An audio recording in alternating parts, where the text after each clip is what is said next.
Well, it was nice of Frank White to wait until we decided to take a few days off to walk out of a meeting when it comes to Jackson County tax assessments. That has been, to me, this story has really been the biggest debacle of 2023 in the Kansas City area. It's good to be here on a Monday morning on KCMO Talk Radio. Hope your week is off to a great start.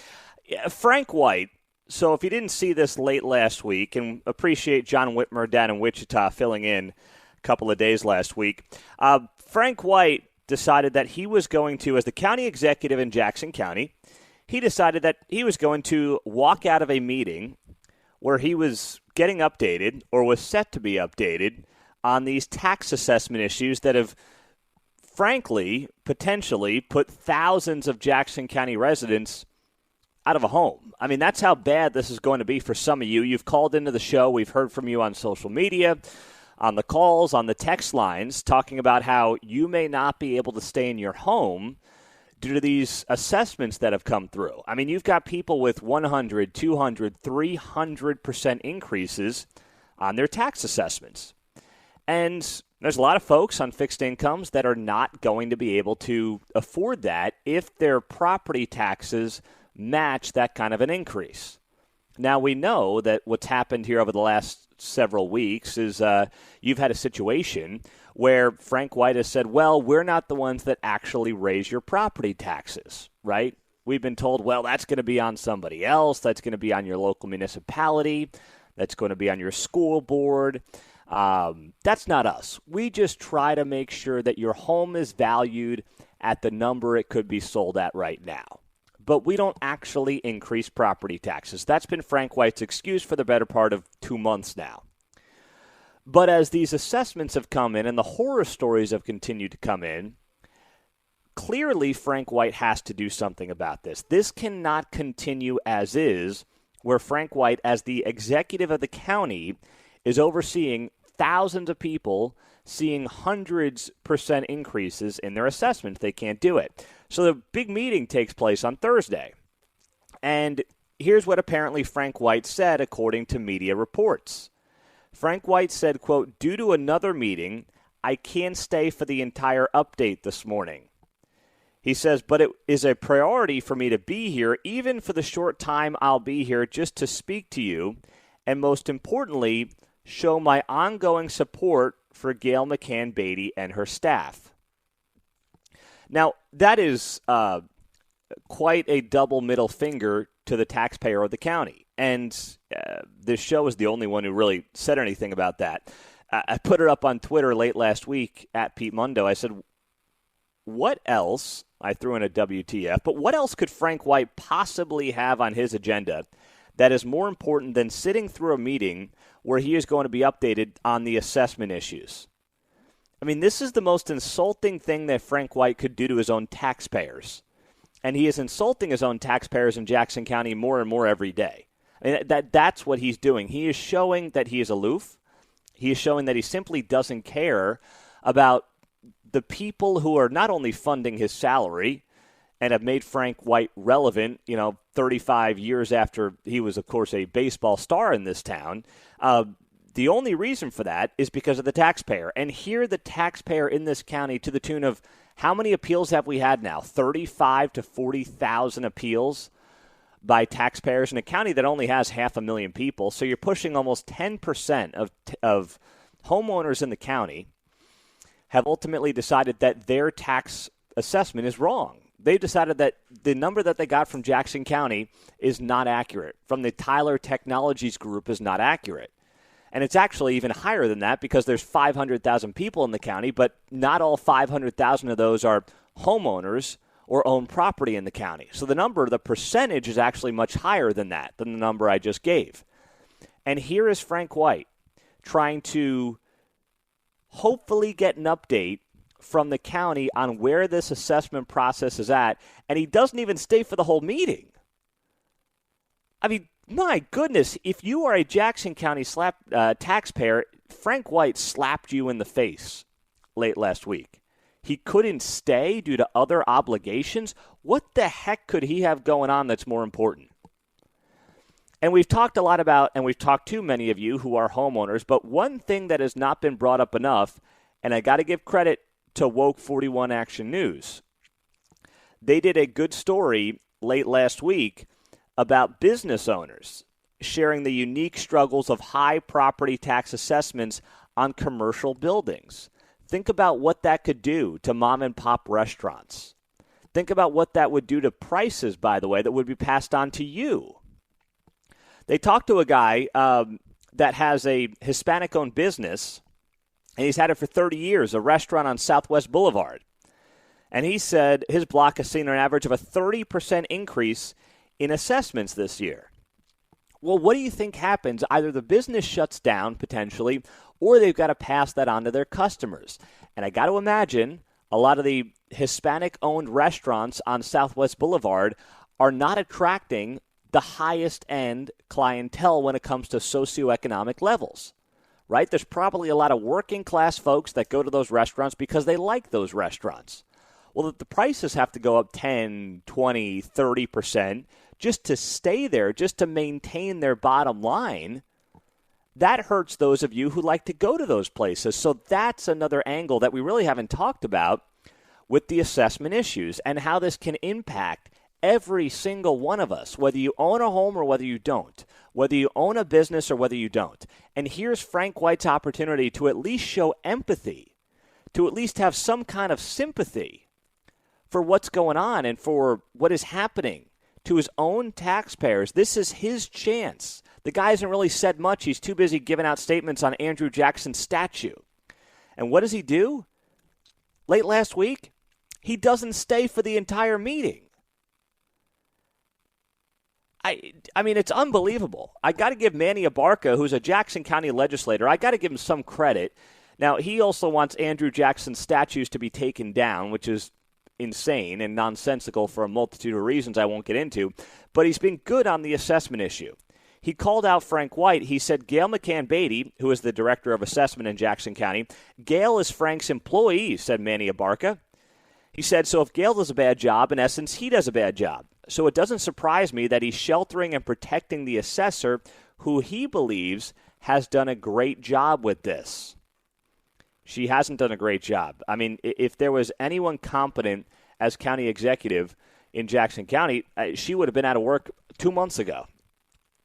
But for whatever reason, Frank White does not want to make a move on that front. I don't know if it's to protect her, to protect himself. I don't know the answer. But I just know that this can't continue the way it's gone. And the first time the county executive has a chance to make his presence felt, to say something, to make the taxpayer feel better about this in Jackson County, he kicks him right in the teeth instead is really what he did. I mean, that's it. Now, speaking of Royals baseball players, it is, and Mark's got a good story on this we'll share for later in the show, it is the 40th anniversary of George Brett's pine tar incident. 40 years ago today that happened. ESPN had a pretty good article on it this morning we'll share with you later on KCMO. But two very different paths for two former Royal stars. George Brett hasn't paid for a drink in this town in, 40, 45 years? Meantime, Frank White, if he were to walk into a bar right now, he'd probably have a Bud Light dumped on his head. I mean, talk about two guys that have taken very different directions here in Kansas City. I mean, am I wrong about that, Mark? If George Brett walks into a bar, he's not buying a beer. Oh, Frank no, White would have a beer dumped on his head. He's getting all the free beers he wants, and Frank is not. Frank is not. He's getting beers dumped on his head if he walks into a bar in Jackson County today. I guarantee you that. No doubt. Coming up on KCMO, speaking of having a beer and going out and enjoying yourself, Jason Aldean had his first concert in the wake of all this cancel culture nonsense from last week involving one of his new songs and new music videos that came out. So what did Jason Aldean have to say in his first public comments on stage, his first show since last week's attempt to cancel him and his new song? Well, we'll play the audio for you, what he said at his concert, coming up next on KCMO Talk Radio. Well, it's been quite a week for Jason Aldean, the country music star, who, of course, the cancel culture, woke mob, whatever you want to call it, has been out in full force over the last not even a week. I mean, we got off the air last Tuesday, and it wasn't a story at all. And then Wednesday, is that fair, Mark? Really, Wednesday, Thursday, this story took on a life of its own. Yeah, that's correct. It didn't really go until about midweek. Yeah, it was midweek when this story really kind of took off, and obviously we weren't here for it. But Jason Aldean, I mean, I was never concerned and never thought that Jason Aldean was going to get canceled or they were going to be able to ruin the guy's career. He's probably a top 5 country music star, maybe top 3 if you were to put together today's upper echelon of music stars. Jason Aldean's probably in that top 3. Now, to be clear, I'm not a Jason Aldean fan. I think he actually stinks at singing. I just, not that the music's bad, I just don't think he's all that good. I don't think he's nearly a top 3 talented guy in the industry right now. But he's clearly getting attacked, and he's clearly somebody who they're targeting. If they can take down Jason Aldean as a country music star, they can take down just about anybody. But Jason Aldean, who has been under attack for his new song that you just heard Mark come back with, Try That in a Small Town, is being called racially insensitive, a racist song. And all it is about, the premise of the song, if you read the lyrics and you listen to what Jason Aldean is saying, essentially he's saying all the insane things that took place over the last 3 years in many cities in this country, notably Chicago, notably you could include places like New York, I mean Kansas City to a much lesser degree, but all these things where people were, as Jason Aldean says in that song, spitting in a cop's face, stomping on the American flag, lighting it up, that would not fly in a small town. Not because the cops would shoot you if you were protesting racial injustice. That's how people have interpreted the song because that's what they want the song to mean. But the simple fact is, guess what? In more red America, in more rural America, that stuff wouldn't fly because you wouldn't have a criminal justice system being soft on crime. That's how I interpret that. It doesn't matter if you're white, you're black, Latino, it doesn't matter. The purpose of that line in particular, which you just heard the first verse here as we were coming back onto the show, it's really about making sure that soft on crime attitudes and policies don't permeate smaller towns across the country, and they obviously do not. I mean, you do not have some of the policies that you see in St. Louis, certainly, which has been a total disaster under Kim Gardner, but even Jackson County with Gene Peters Baker, who, good riddance, of course, is retiring next year. Those kinds of policies that have emboldened people to go into stores. I mean, how many videos have you seen on social media of people just walking in and taking whatever they want and walking right out? San Francisco obviously comes to mind as well. And businesses are fleeing these places because, well, they don't have any protection. They're in towns where the law enforcement staffing has gone dramatically lower. And then even if somebody gets caught, the chances they get prosecuted are slim to none in most cases anyway. They've decriminalized some of the more petty theft types of things that normally we'd say, hey, people shouldn't be doing that. There should be consequences for that. Now there are none. And to me, that's what Jason Aldean is singing about. It's not singing about one racial group or another. It's about that kind of mentality that unfortunately has taken over many major American cities. So Jason Aldean was on stage in Cincinnati on Friday night. It's the first time he's done a show since all this backlash came against his new song, Try That in a Small Town. And here's what Jason Aldean had to say in Cincinnati on Friday night. I love our country. I want to see it restored to what it once was before all this bullshit started happening to us.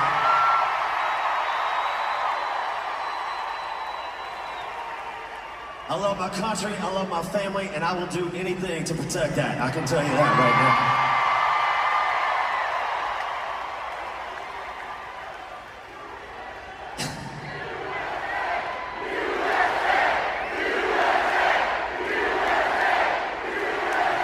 But here's what I want to say. A lot of things out there, and one thing I love, you guys know how it is this day and age, cancel culture is a thing. That's something that if people don't like what you say, they try and make sure that they can cancel you, which means try and ruin your life, ruin everything. One thing I saw this week was a bunch of country music fans that could see through a lot of the bullshit, all right?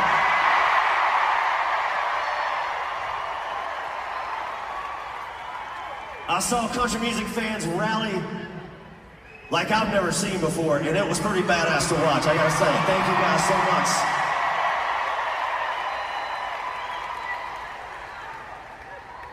So I had people asking me, man, everything's going on with this song. Do you think you're gonna play it tonight? Do you think you're not gonna play it? The people have spoken, and you guys spoke very, very loudly this week. That was Jason Aldean at his show on Friday night in Cincinnati, basically telling the woke cancel culture mob to stick it where the sun don't shine. That's essentially what he did on Friday night, and you could hear the crowd was loving every second of it. But think about what's happened here. I mean, guys like Morgan Wallen, remember they tried to cancel him about a year and a half, 2 years ago. He's now doing his own stadium shows. Jason Aldean, this song, Try That in a Small Town, got to number 1. I mean, if you try to cancel the wrong people, thank goodness the American people are also supporting those folks and helping make them more money and make them more popular. And that's been the beautiful thing to watch. 913-408-7710. I want to get into more of this in one of the worst articles I saw on this story coming up next. So here's the worst article I found on Jason Aldean. By the way, happy Monday morning. It's good to be back on KCMO Talk Radio. There was this strange story. It was in the Kansas City Star, but it wasn't written by the Star. And it was intended to try to weave Bud Light, Jason Aldean, and Ron DeSantis in the same article. And yes, it's just as dumb as it sounds before we even get into it. The headline, it was written by Daniel Klein with The Street, and somehow it ended up being one of these things where all three guys were somehow weaved into the same story. Bud Light, Jason Aldean, Ron DeSantis all make the same mistake. That's the headline here. It says Anheuser-Busch just wanted to sell more beer. Then it says boycotts and social outrage, however, are really good marketing ploys.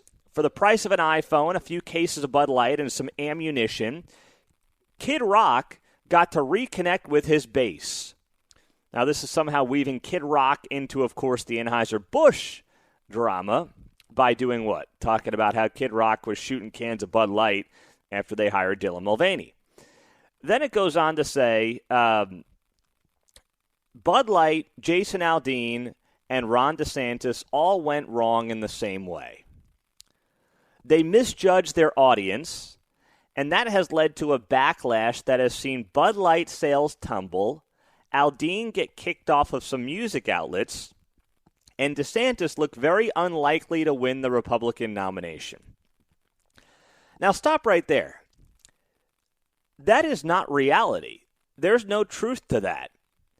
Jason Aldean, he might have gotten kicked off his music video, Try That in a Small Town, which has been the cause of a lot of drama over the last week or so.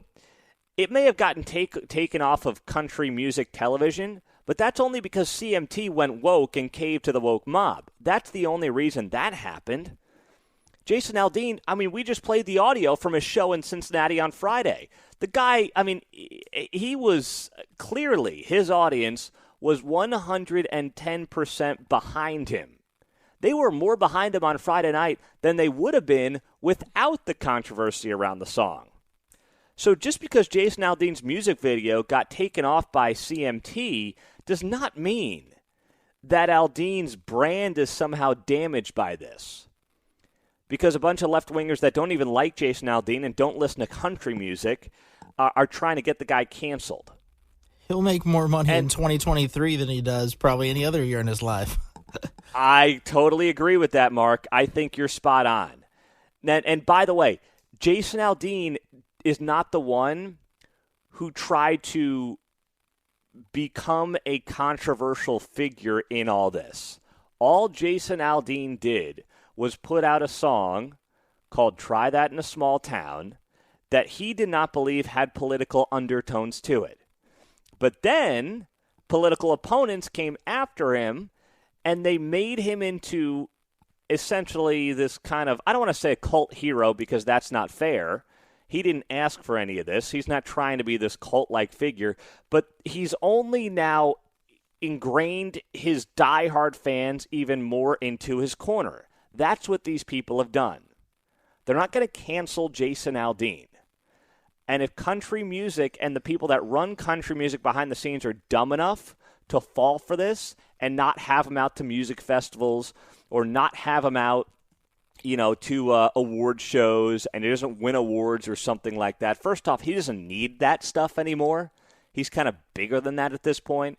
But if the industry in general falls for this, then they are just a bunch of bigger suckers than even I realize. So the whole premise of the story that somehow Bud Light, Jason Aldean, and Ron DeSantis have all misjudged their audiences is just not true. The only one of those three who has misjudged their audience is Bud Light. They're the ones who have gotten their clocks cleaned with sales price, with that, not the sales price, but their sales down 25 to 30%. That's what they've seen. Jason Aldean's song, Try That in a Small Town, just hit number 1 on the country charts on downloads in the last few days. The opposite happened to Jason Aldean. How you could think that Jason Aldean and Bud Light are somehow of the same ilk and have anything in common, all that tells me is you want to make up a narrative that simply does not exist.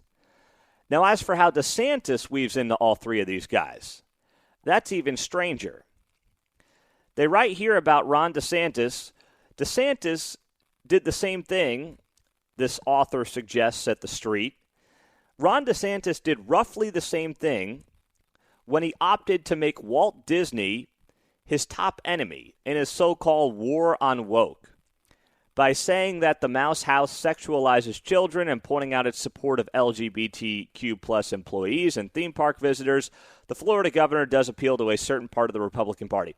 By the way, that's not why DeSantis is mad at Disney. He's mad at Disney because Disney made the mistake of getting involved in state politics. When Ron DeSantis pushed for a bill to make sure that overtly sexualized content cannot be discussed with children until they're in at least 4th grade, incredibly reasonable request, incredibly reasonable proposal, Disney pushed back publicly. And then he went back after Disney. And I don't deny for a second that there was politics involved when he fired back at Disney. But remember, he was advocating for policy that overwhelmingly was popular in Florida, and Disney stuck its head somewhere it should not have stuck its head. That's what happened. That's what the story is about. But once again, this author rewrites history and somehow puts Bud Light, Ron DeSantis, and Jason Aldean in the same conversation, and then suggests that Ron DeSantis is struggling because he's misreading the pro-business part of the Republican Party. DeSantis is struggling because he's been too much of a robot.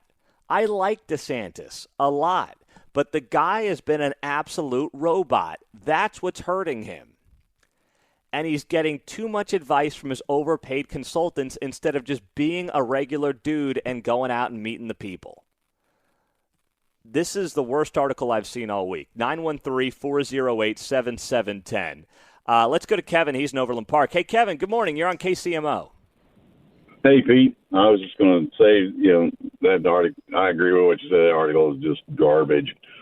And as far as Jason Aldean, I know his fan base increased by 1 over the weekend because now I'm following him on multiple social platforms. I downloaded Try That in a Small Town, I've probably downloaded a handful of songs on my phone. So, it's not something I do. I'm born and raised classic rock, and I'm definitely becoming a country fan because of songs like that. I love it, Kevin, and I know that you're not alone. And I'm with you there. I'm with Kevin. Thanks for the call, man. The classic rock is great, but there's no new music, obviously, in that genre, in that format right now. Country, some of the pop country is not good. Some of it's decent. I'm not a huge Aldean guy. I always think he's been a bit overrated. But, hey, I've listened to this song more times in the last 5 days than I did in the previous 5 weeks. I wasn't even all that familiar with it. So, and Kevin, there are millions of Kevins in Overland Park out there. that have supported Jason Aldean and his music who never really had a reason to. And to compare that to Bud Light, who has seen its sales drop 30% over the last 3.5 months with no end in sight, boy, that is a stretch of all stretches. That's what that is. This is the worst premise of an article tying Bud Light to Jason Aldean and to Ron DeSantis that I've ever seen. 913-408-7710. That's also the text line here on KCMO Talk Radio, where you can find us as well. Pete, this guy is totally off base. This is on the text line. Not a single primary vote's been cast yet, and DeSantis has already been written off by so many. I know, because they want to write him off. And frankly, I think a lot of those folks who want to write off DeSantis secretly want to do it because they're more scared of him than they are Donald Trump. And they think they can beat Trump. But that's a completely different topic for another day. What if I told you that those who are against border walls actually have their own? They're just not visible structures. Good morning, just after 7 o'clock. Pete Mundo back with you on KCMO Talk Radio. Happy Monday. Thanks for starting your week with us. So this story I saw in the Atlantic, and this applies, and it can apply, and I thought about Johnson County when I was reading this story. And the headline is as follows: liberal suburbs have their own border wall. And I'm sitting here and I'm thinking to myself, thank you for writing this. The Atlantic wrote this piece, and it does not use a Kansas City metro, but you can apply this to Prairie Village. That's the first town in our area that came to mind. And I'll get to why here in a second. But let me just read this to you. It says here, in 2020, the New York suburb of Scarsdale, located in Westchester County, New York, was one of the wealthiest communities, and its residents are reliably liberal. 3/4 of their voters voted Biden over Trump. One can safely presume that few Scarsdale, New York residents are ardent backers of Donald Trump's wall on the Mexican border. But many of them support a less visible kind of wall, erected by zoning regulations that ban multifamily housing and keep non-wealthy people, many of them people of color, out of their community. The article then notes across the country a lot of good white liberals, people who purchase copies of White Fragility and decry the U.S. Supreme Court for ending affirmative action, sleep every night in exclusive suburbs that socially engineer economic and thereby racial segregation by government edict. The huge inequalities between upscale municipalities and their poorer neighbors didn't just happen. They are in large measure the product of laws that are hard to square with the inclusive "in this house we believe" signs on lawns in many highly educated, deep blue suburbs. Does that sound like suburbs right here in the Kansas City area, where they have their woke yard signs, "in this house we believe Black Lives Matter, love is love, water is wet," right? Climate change is real. They have their woke, inclusive yard signs while they push for policies in their own backyards that specifically make sure none of these issues, like having an overrun border and having to have people live somewhere and go to schools, they don't happen in their backyard. Prairie Village comes to mind. Prairie Village has been fighting this zoning thing, right? There's a lot of people in Prairie Village who do not want certain parts of Prairie Village to be zoned for things like multifamily. And by the way, if I had invested in Prairie Village and it had been my hometown and I bought into Prairie Village because of what the community is, I wouldn't want it either. I'd be fighting that zoning as well. But here's the difference. I'm not a woke, hypocritical liberal who's also out there saying, gosh, I got to put my yard sign up showing how woke and inclusive I am. Well, then also being like, I don't want multifamily housing in my backyard. I don't want that here. I'm not upset with anybody who's in Prairie Village who doesn't want multifamily in, their backyard. I completely understand that. You've invested a lot of money in your home and in that community for a reason. I'm not upset with you about that. But what I am saying and what I am suggesting is that those of you who are pointing out that you don't want that, well, then also suggesting that you're good, woke liberals makes it very, very, very hypocritical. And that's something that you have to look at and you have to see for what it is, right? It's so obvious to anybody paying attention that this is one of those things that you just cannot get away from. You can't sit there with your yard signs talking about how inclusive you are, while then on the very other hand fighting for certain kind of rezonings in your neighborhoods, which would include people of different backgrounds and more likely to include people of different racial backgrounds. You can't have your cake and eat it too, and that's what they're trying to do. So kudos to The Atlantic, which is far from a right-wing outlet, but The Atlantic wrote this piece headlined, "Liberal Suburbs Have Their Own Border Walls." They never are the ones who have to live with the poor results and the poor policies of this administration's border that has resulted in millions of people flooding the country. They're not going in to places like Prairie Village or, as the article notes, Scarsdale, New York, because they have created zoning regulations that would never allow for multifamily homes to be likely in these communities. So they can vote for Joe Biden and they can show empathy for people coming here illegally while never being the ones who deal with the cost of those policies. And I'm reminded, too, of a story we told you about. This is from, this is a few months old. I didn't realize it was that old. But I remember we talked about it on the show. Steph Curry, NBA superstar. He's been a fairly outspoken political guy on the left side of the aisle. Steph Curry, if you recall, he and his wife did object publicly to the establishment of a multifamily housing project on a property near his $30 million California mansion. Steph Curry's a star for the Golden State Warriors. In an email that was obtained by multiple media outlets at the time, couples told officials in California that the 3-story townhouses that were going to be built in their backyard would encroach on their privacy, they suggest. Now, Steph Curry is routinely vocal on matters of social justice.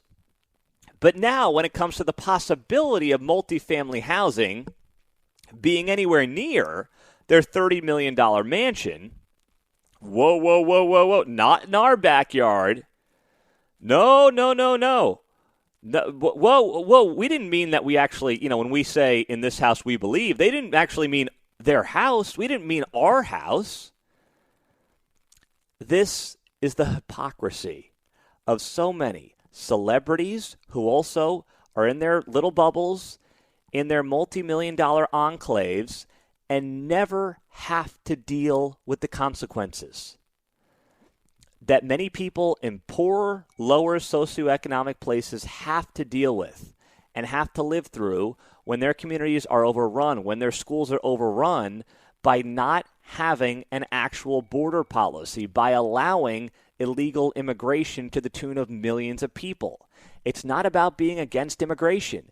It's about having to have a policy that does not impact folks all over many regular communities in this country. And when I saw the story in The Atlantic, I just thought to myself, my goodness, that is Prairie Village in a nutshell. Not to pick on them, but it's right. Prairie Village in a nutshell. 913-408-7710, 913-408-7710. And as many of you are noting on the text line, the initiative to stop rezoning in Prairie Village probably won't be on the ballot because they can't get enough signatures. I can't speak to that. I know we've had some folks on. I don't know where that stands right now. But also on the text line here, Pete, I'm sure woke Prairie Village residents will take in refugee families. They have extra bedrooms. Yeah, I'm sure they'll. No, they won't actually do that. They'll just have the yard sign up. That's enough, right? They don't need to actually put their money where their mouth is. They just have to put the yard sign up, and nobody's going to say a peep. That's the beauty of it. Bottom of the hour, Faris Farasati, Overland Park councilman's going to be here. There's been some issues. It's been 10 days since those 90-mile-an-hour straight-line winds impacted many parts of our region. And Overland Park officials were very slow on the cleanup. We'll talk to one of their councilmen at the bottom of the hour, 913-408-7710. 7:14 as we kick it off on a Monday. Pete Mundo back with you on KCMO Talk Radio. Well, it was good to hear from Bill O'Reilly. If you don't follow me on social media, on Twitter or Facebook or Instagram, please do follow me there on any of those three platforms. Just search Pete Mundo on KCMO. That's the Facebook page for the show. And then, of course, Instagram and Twitter is just at Pete Mundo. And you can see I had a chance to get together with Big Bad Bill O'Reilly on Friday morning. I was off a few days last week, and Bill and I got together on his back porch overlooking the Atlantic Ocean, and it was a thing of beauty to listen to Bill share some of the stories, talk about some of the things, some stories that I can't share with you here on KCMO, but just know this. Bill is a big fan of Kansas City. He is a big fan of KCMO. He will continue to be a part of this radio station as a guest and with his morning feature. And he's very, very interested in what's going on out here and what we have going on. And he loves the Chiefs. And he loves Patrick Mahomes. And who doesn't? So had a great time, spent about an hour with Bill on his back porch on Friday morning. Appreciate John Whitmer filling in. And, yeah, we got a nice photo of Bill and I on the Facebook page and also on my Twitter page and the Instagram as well. I think it was on the Instagram stories, though, so it might be gone by now. But you can see it there.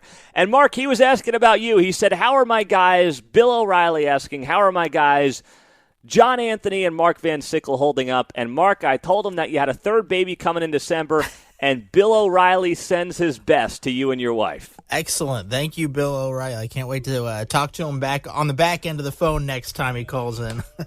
I don't know if he's going to send you a baby gift or anything like that, but he said, give Mark my best and good luck to his wife. So Bill was thinking about you, Mark. Appreciate that. I'll just, maybe he can gift me a book or something like that. I can read his book while we're in the hospital. Yeah.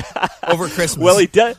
That's right. Well, he does have a new killing book coming out in September, Killing the Witches, about Salem. So as soon as I got the advanced copy, by the way, Mark, so when I'm done with it, I will gift it to you. I just gave away my baby gift to Mark. I'm gonna re-gift a gift from Bill O'Reilly, an advanced copy of Killing the Witches.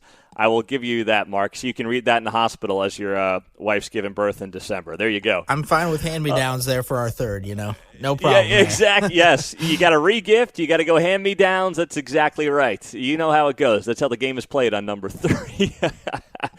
Oh, man. I'll give you some more Bill O'Reilly stories throughout the morning here on KCMO Talk Radio. It is great to be back, starting off a new week. Hope your week is going well as we get it rolling on KCMO. Speaking of national politics, Bill and I did talk a little bit about Trump and DeSantis and this entire race. Bill's belief is that Trump has a lot of people around him that he should not be listening to right now, was his thought on the situation. But he obviously believes, as he is, the front runner likely to get the nomination. But I saw this story when it comes to national politics over the weekend from the Washington Post. It says Fox News hosts are pushing Trump to join the first debate. Now, the first debate's in Milwaukee on August 23rd. Day before my birthday. That's how I keep remembering the first debate. And it says here, Fox News personalities, Steve Doocy, Brian Kilmeade, John Roberts, and Piers Morgan have all come out in agreement. In their opinion, Donald Trump should participate in the first Republican presidential debate of the 2024 cycle, which will be held next month in Milwaukee, and it's, of course, going to be broadcast on Fox News. Now, the president has insisted that he has no reason to show up. He does not plan to show up. And it's not going to be something that he is going to be a part of. He's refused to commit. I guess that's the best way to put it. He's refused to commit, but he recently indicated Sunday in an interview with Maria Bartiromo that he's likely not going to show up. Now, I believe that he should. And it's not to knock him. I understand he's got a huge lead in the polls. I don't deny that for a second. But I just believe that in this country, we do not have kings and queens. There's no doubt that Trump is the front runner. He has an incredible policy achievements that he can point to. But I don't think that just because he's running again, and yes, he has a very good track record policy-wise from his 4 years in the White House, that we should just anoint him the candidate for 2024. I'd love to see him go up there on the stage against the Tim Scotts and the DeSantises and the Vivek Ramaswamis of the world. I think that's good for Trump, by the way. It keeps him sharp. And I think it's good for the voters to get to see contrasting styles. And Trump's still going to go up there and be the front runner when he gets on that stage. There's no doubt about it. But I do think it's important that he gets up there. And I think he should get up there. And the fact that you now have Fox News people kind of pushing him and suggesting that he gets up there, I think that's valuable. As much as Trump trashes Fox News, and he's done a lot of that lately, he's still going on Maria Bartiromo's show. He still, I think, values the opinions of the top Fox News personalities. And frankly, he should. Because for all the talk about, Fox News going down the tubes, there's no doubt they've made mistakes. They shouldn't have fired Tucker Carlson. But they still are, when it comes to viewership and numbers, cream of the crop in that space. And Trump is still wisely listening to them. Whether or not he'll listen to them on this remains to be seen, but I'm glad that behind the scenes they're apparently pushing him to get on that debate stage on August 23rd. Well, you heard Wendy mention it on the traffic. Multiple vehicles stalled out in water, I-35 northbound at West Penway. So certainly be careful getting around the metro this morning as you're getting to work on a Monday. Welcome back. Thanks for joining us and starting your week with us on KCMO Talk Radio.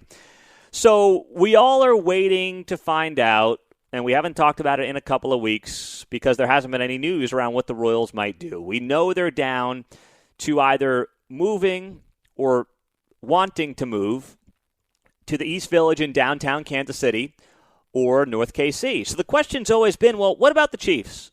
What do the Chiefs want to do? We know the Chiefs are going to want either a new stadium or stadium upgrades at Arrowhead. We understand that. Everybody knows it, but they've kept very quiet. Well, Mark Donovan, Chiefs president, addressed the media on Friday about this, about what their preference is, what they want their future to be stadium-wise. Here's what Mark Donovan had to say on Friday afternoon. If everything plays out the way we think it's going to play out, our preference for us is to upgrade and renovate the stadium at Arrowhead and make GHA Field even better. We've gone through the progress and made some progress there. There are still 3 viable options on the table, and we've got to do the due diligence on renovate, upgrade, build new on-site, or build new somewhere else. So all 3 of those options are still part of our dialogue. Okay, so he said 3 options: upgrade and renovate, build new on-site, or build new somewhere else. But the preference, he says, is to upgrade and renovate Arrowhead. Now, that makes sense. Arrowhead's a great stadium. Fans love it. Iconic, loud. It's got everything you'd want. Maybe it could use a couple more bells and whistles. And we know, of course, the attempt to get a retractable roof or something like that to get bigger events and Final Fours and Super Bowls and whatever else. But it makes sense. The Chiefs are not in the business like the Royals are. The Royals have to figure out how to find other revenues, how to create demand and bring in more monies to try to spend more money, hopefully, on the baseball team. Not that they're ever going to compete with the Yankees and the Mets and the Red Sox and the Dodgers, but the more money they can bring in, theoretically, the more money they can spend. It's not a salary cap league like football is. So It makes sense. And by the way, football is different. People want to tailgate. They don't necessarily want to go to a beer garden before a game or during a game like you might if you're a baseball fan. Slower pace, 81 a year. Football's not like that. So the Chiefs would be wise to stay put. It is in the best interest of the Chiefs to stay put where they are and renovate. While I love the K, and I've often said I don't think the Royals need to leave, I understand from a business perspective why they would want to leave and why they are going to leave.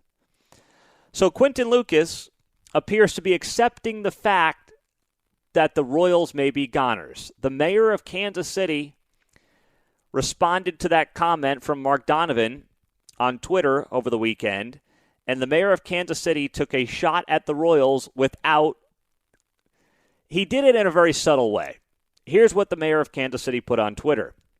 He said, "The Chiefs have been strong partners for Kansas City for generations. We're not just proud to be fans. We're proud to have them as neighbors. I appreciate the preference of the Chiefs to remain on Kansas City's east side and look forward to working with them to see it happen." It's not obvious, but to me, the mayor is taking a shot at the Royals.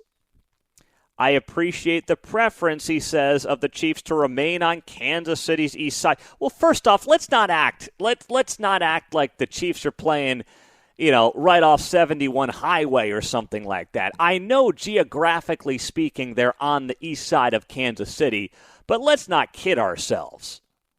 Let's not act like the Chiefs are, doing a solid for the east side of Kansas City. I know there's a lot of workers that may come from the east side of Kansas City to work at Arrowhead for game day and things like that.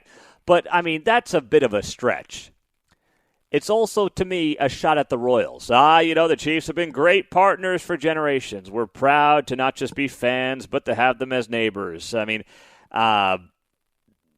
If you read between the lines on the commentary from the mayor, he's taken a shot at the Royals, who he now knows, are strongly considering North Kansas City. And in fact, if I read between the lines on that tweet, I think he knows the Royals might ultimately be gone.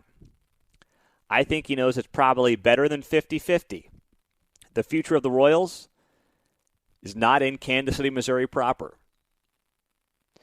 And what's going to happen? How's this going to be spun? 3 months after the mayor was on the show and was laughing and scoffing at the idea of the Royals ever leaving Kansas City. Now it's going to be, we have the Chiefs. The Chiefs are doing right by Kansas City, Missouri. They're doing right by the east side. They're doing right by the people. No, the Chiefs are doing right by their own business interests. That's what they're doing. The Chiefs are doing what is in their best interests. It is in their best interest to stay at Arrowhead, to upgrade however they can, which, yes, will include taxpayer dollars, and keep the product that they've got as it currently exists. As much as I like Kauffman Stadium, I understand from a pure business perspective why the Royals would want to be out, why the Royals would want to look elsewhere. Now, it would be nice if the product on the field didn't suck as bad as it does right now. That would be, nice. I had a couple of buddies who are Yankee fans, and they were at the games over the weekend, and they're like, wow, this team is awful. I'm like, yeah, we make up for the Chiefs with an awful baseball team. That's how we do it here in town. But, that's neither here nor there.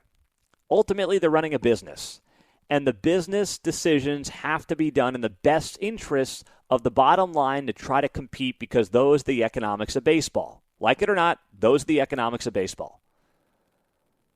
So all this is, the mayor wants to make it the Chiefs are staying loyal to Kansas City and the Royals aren't. No, both teams are just doing what is likely in their best business interest. That's it. That's it. That's the extent of it. The Royals have to think about public safety, because downtown baseball is not the Chiefs setup at Arrowhead, which is kind of an isolated area where you're not worried about crime. You're going to be worried about crime in a downtown baseball situation. That's why the issues are very different for each team, and that has to be noted when you talk about these two stories. 913-408-7710. Pete Mundo on KCMO. Jason Aldean's new controversial song. I say that with all the sarcasm in the world. You just heard the first minute of the song there. It obviously has been now the center of the cultural wars over the last few days in what is so ridiculous of a controversy. I mean, I continue to think that we've seen it all. And then we get something like this where Jason Aldean's Try That in a Small Town somehow is viewed at as cancel-worthy and is a pro-lynching song. You just heard the lyrics there in the first verse, right? I mean, you know, and obviously I was out last week when this conversation and this controversy became full bore and kind of came to a head. So I'm not going to reset it, but I simply wanted to share with you some lyrics. I put this up on my social media pages yesterday. It's a side-by-side of the Jason Aldean lyrics in the first verse that you just heard, Try That in a Small Town. And it's next to the lyrics of a Cardi B song, WAP. That's the name of the Cardi B song, WAP. Mark, do you know the Cardi B song, WAP? Are you familiar with it? You can't play it on air because there's too many curse words that we can air here. The FCC will get us in trouble. But are you familiar with the song? I am familiar with the song. Okay. All right. That's all I need to know. I just wanted to kind of throw it out there. And I will let you do your own research on what the acronym WAP stands for in the song. And you might not want to look up the music video to that song.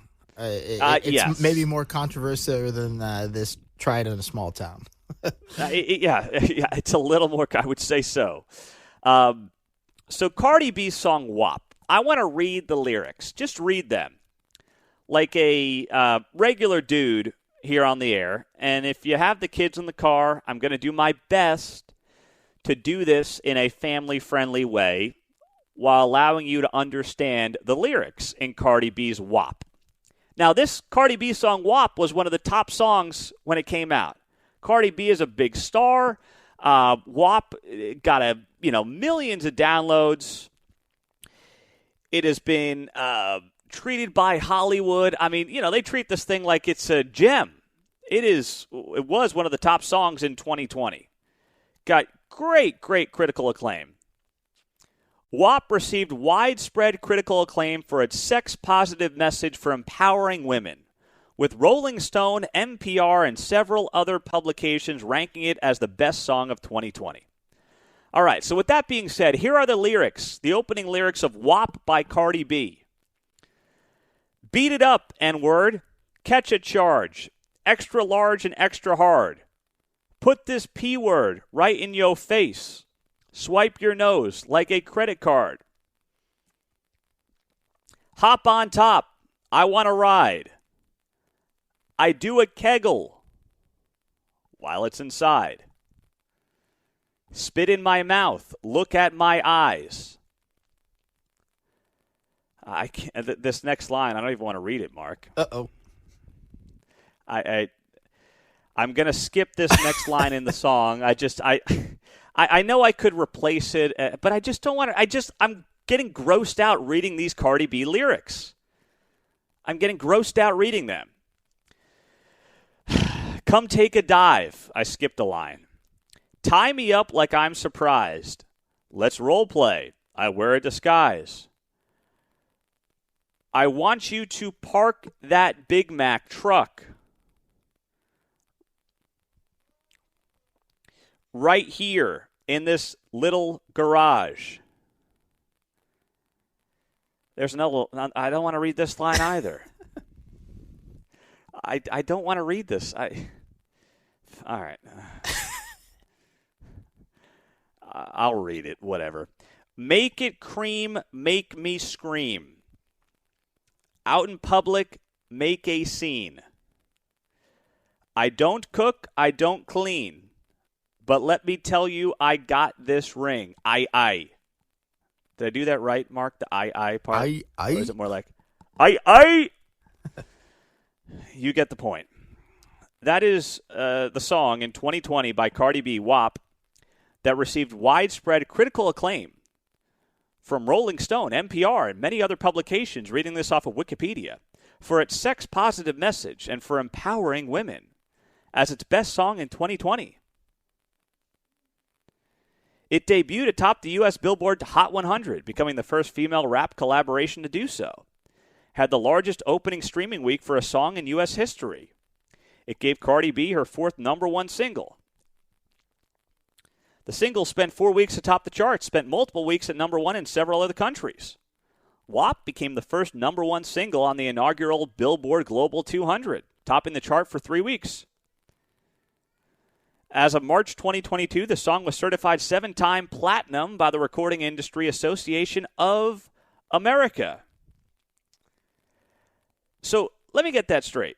That song, I just read you those lyrics. Nothing controversial there, right? Nothing to see here. Just female empowerment at those lyrics, apparently. But then Jason Aldean, try that in a small town, is somehow worthy of the woke cancel culture mob coming after it for allegedly being pro-lynching, when all I see is a song here that basically says, if you try the crap over the last 3 years that's been attempted in major American cities, from spitting in cops' faces, lighting the American flag, stomping on it, whatever, those are things. I mean, you can light the American flag whenever you want. Unfortunately, that is free speech in this country, and I agree with that being free speech, by the way. I don't agree with the action, but I agree with that being legal free speech in America.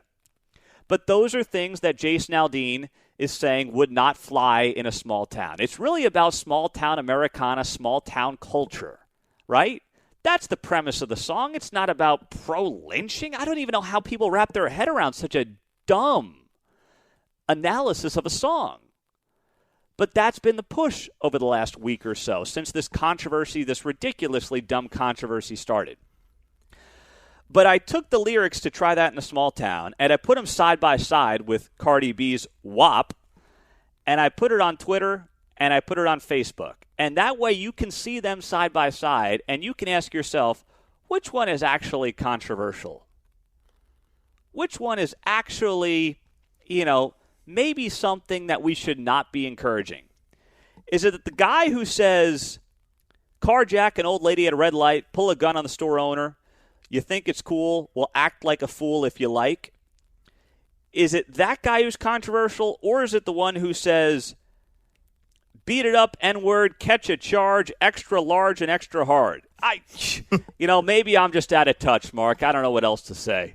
I think people were more worked up about the music video for Aldean, for where it was filmed, I guess. I didn't look too deep into that, but even as I was watching the music video there when we were playing it back, the footage was actually showing a lot of white folk doing the bad things during the BLM riots and stuff like that, which was interesting. Yeah.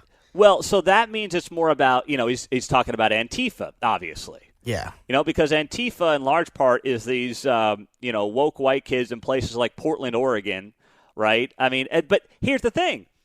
Then that just further proves the point that there's nothing pro-lynching about this.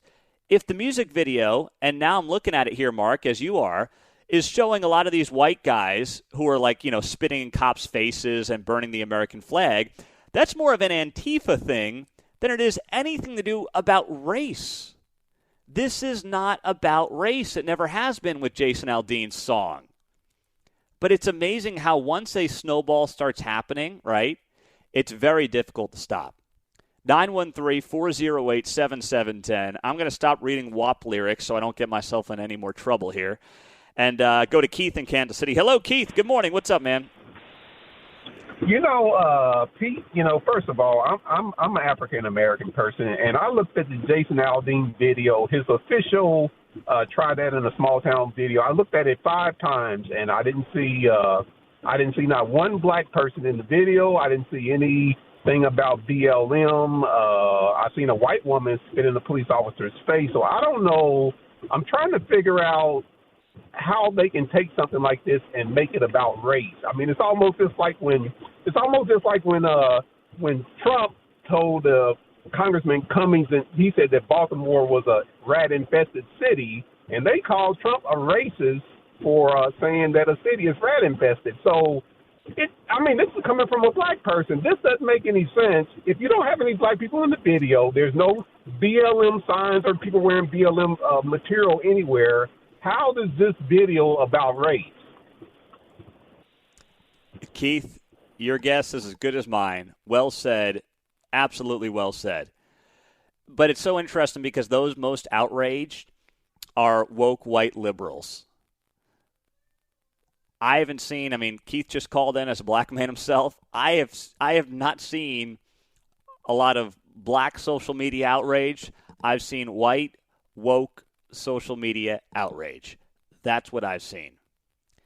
And then you have idiotic companies like CMT, Country Music Television, being dumb enough to pull the music video off their channel. And I saw over the weekend that Blake Shelton backed out of a $30 million project with CMT because he thought they did Jason Aldean dirty. And they did. And they just made a dumb business decision by listening to Twitter, which is not real life. 913-408-7710. 913-408-7710.